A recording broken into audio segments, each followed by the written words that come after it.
All right, here then is the result of my finished work.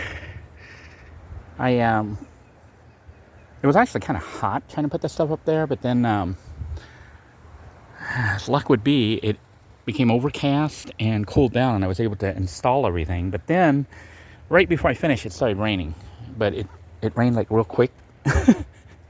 So the system's like 90% done. But basically, I have moved up 3 of the panels. Each panel is about 280 watts. So, but you know, some of them are defective. I didn't bother putting a meter to see how much power I'm actually getting. But I figure I probably get about 750 to 800 watts up here with these 3 panels. And they are 24 volt panels, not 12, even though my system's 12 volts. But I decided to wire them in series. What that means is I took the positive from one to the negative, positive to the negative. Then I took the positive from that one,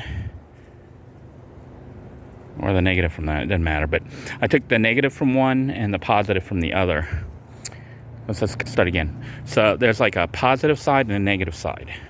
Positive side and negative side. Positive side and negative side. So what I did was I took the positive, and then I take that and connect that to the charge controller. Then I take the negative here and I hook it up to the positive to this one. And then the negative here, I hook up to the positive to this one. And then the negative here, I hook up to the charge controller.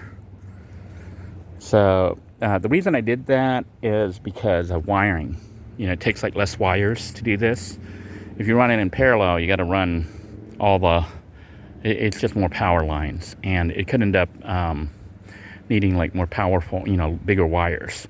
I use 10 gauge, which I found on the RV. This is adequate, and you know, for my little system, this was enough to charge the system up so it could run the air conditioning in the RV for about an hour and a half before the battery had to, you know, you had to shut the system down and let the batteries recharge.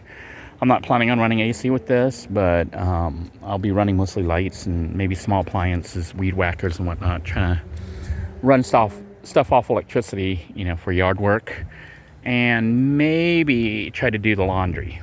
So we got a washing machine. I'm gonna get downstairs here and show you what the system looks like on the other end, on the power end. All right, so on the inside, pardon the mess here, I'm just finished and I got wires and stuff everywhere. But on the inside, let me turn on the light. All right, so you can see we got a little fluorescent light here that's actually hooked up to the inverter. So this little light, laundry light here, is actually running off the solar power system right now. But this is a 3,000 watt Jupiter inverter from Harbor Freight that I had in my RV. It has like 4 different plug outputs. So I'm going to use this to maybe even run the washing machine. Try it out and see how it does. But, you know, to run the washing machine, you probably have to do it during the daytime when there's sun and the system's getting power. And this is a 3,000 watt inverter, so, you know, it's losing a lot of power from the battery when it's on. But I figure I'll just go ahead and use it and try to use it to power. If I can power the washer, that would be great. Don't really plan on powering the dryer because I think that would use too much power. But the washer, I might be able to do it. We'll test it out. And you can see the system is indeed charging right now. So this top light shows that I'm getting power from the solar panel. And the second light there shows that the battery, you know, it's still working. Right now the system is reading 13.2, and you can see the power is coming in. I have a little switch here that I hooked up, because what I did was, I don't know if you can see the wiring there, the red wire and the black wire. I put it through a hole there on the side of the roof and ran it down under here and up to this switch. So the black runs straight through, and that's the negative, and it just comes into here for the port for the solar panel port for negative. And then the red, which is a positive, goes up to the switch. And then I also have another, you can see there's another red here that hooks up. So the red line from the solar panel comes down here, goes to the switch, and another portion of the red goes from the switch to the charge controller. And the reason for that is I wanted to have a switch. I wanted to have a switch that I could disconnect the solar panels if I wanted to. So like right now it's on, and I just use the regular light switch. When I flip this off, you'll see the power panel, the power should drop, and you'll see the light went off there. That means that the solar panels are no longer hooked up, and you can see the power starts to drop. That's 13.1. It'll probably drop down to 13, and then 12.9, 12.8, and blah, blah, blah, until it runs out. So right now the system's running without charging, which is not ideal because the batteries, which are outside here, I'll show you that in a minute, but I'm going to go ahead and turn it back on, and you'll see the light come back on once I turn it on. Should come on. There it goes. Took a while. So the light comes on here showing that the system's engaged, and you may see the power start to go up because power is coming in from the solar panel. Even though it's overcast, it's still producing enough power to charge the system up. And over here you have two wires here that are black is negative and red is positive. Underneath here you can see it says it goes to the battery.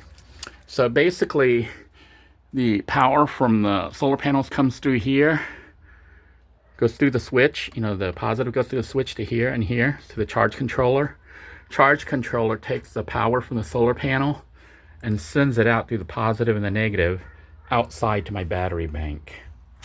And then let me show you what that looks like out there. All right, so we're outside now, and you can see the red and the black. The red is positive, and the black is negative.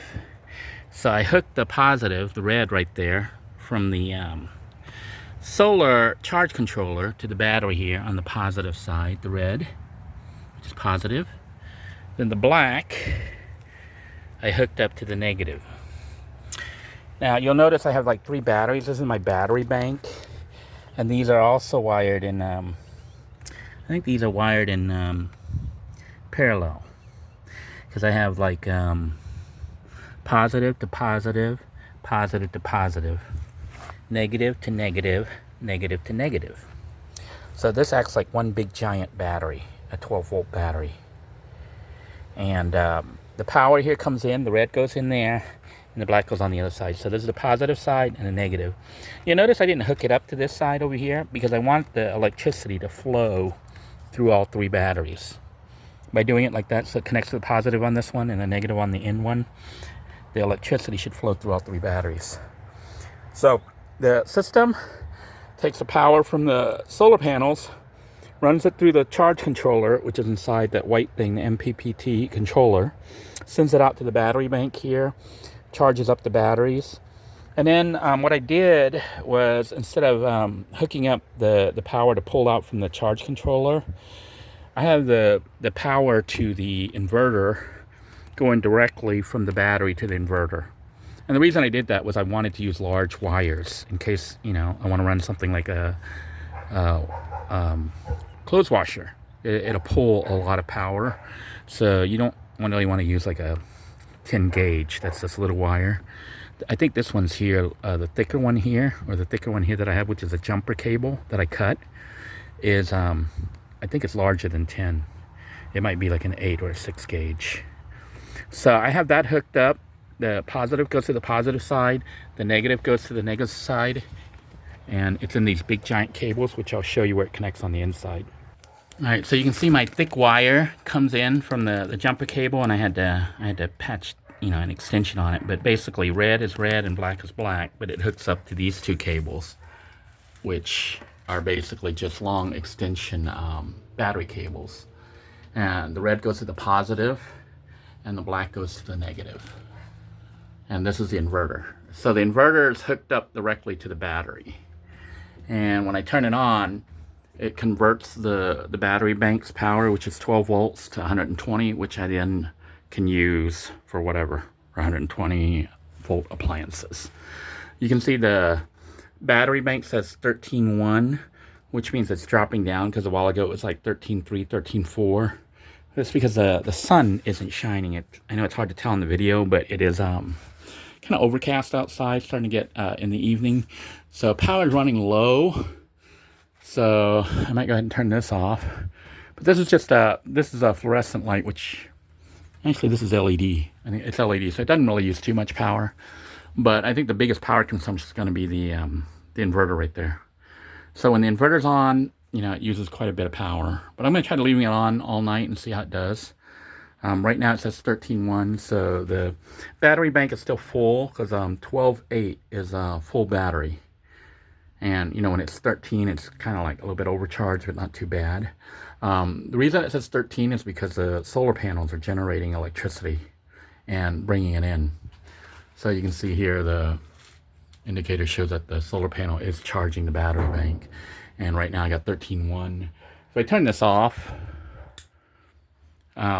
it'll pull less power. But I'm going to leave the inverter on just to see if the system makes it through the night. See how it went up to 13.2. The battery power now is up to 13.2 because we took a load off it. We took off the light here. And that's pretty much the system. I will leave, generally I'll leave the switch here on. Remember, this switch connects the solar panels to the charge controller. And these cables connect the charge controller to the battery. So system right now is charging. Inverter is on, so I should be able to run power, you know, 120 volt power. And it says 13.2. We'll see if it goes up, but it may not because it's kind of dark outside. Hope you guys found this video useful. If you did, make sure you give it a thumbs up. If you haven't already subscribed to the channel, you might want to do so if you'd like to follow my adventures and see my little hacks. And I appreciate all of you for tuning in. Until next time, everyone, take care. God bless you all. Stay safe. Bye-bye now.